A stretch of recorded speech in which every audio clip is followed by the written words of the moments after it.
What's going on, everyone? Jared Sandler here with your Rangers post-game update. The Rangers beat the Rays by a score of 5-1, taking the third game of this four-game series and securing at least a series split.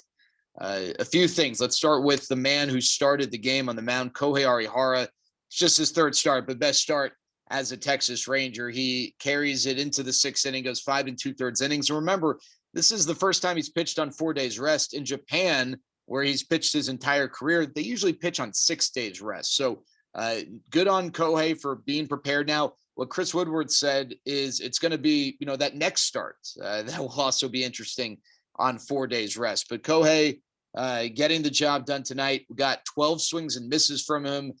There were questions about whether or not he'd be able to strike enough guys out. He got 5 strikeouts, including 2 in a critical inning with the Rangers leading by a score of 1-0.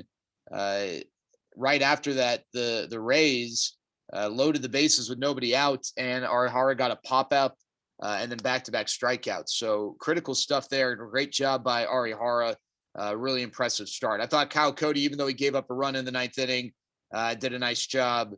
I'm curious to see how his role might evolve as the season progresses. Nate Lowe had a hit. He snapped his skid yesterday and ended up with a couple hits and an RBI tonight. He had an opposite field home run. Hey, he's had 4 home runs this year.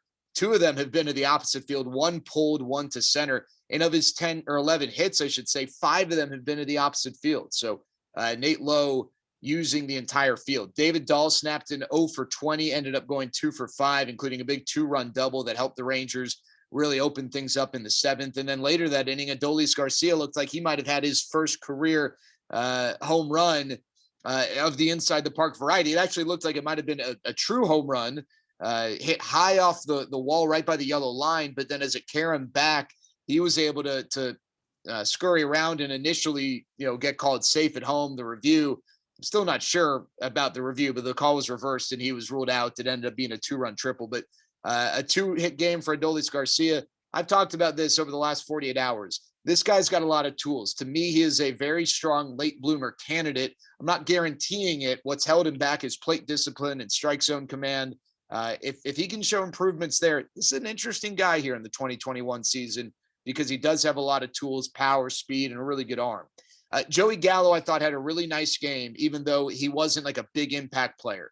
He was intentionally walked once. He drew a walk another time and had another single. He only has 1 extra base hit. He's actually averaging a single like every 4 at bats, which is easily a career high. But that plate discipline is so impressive.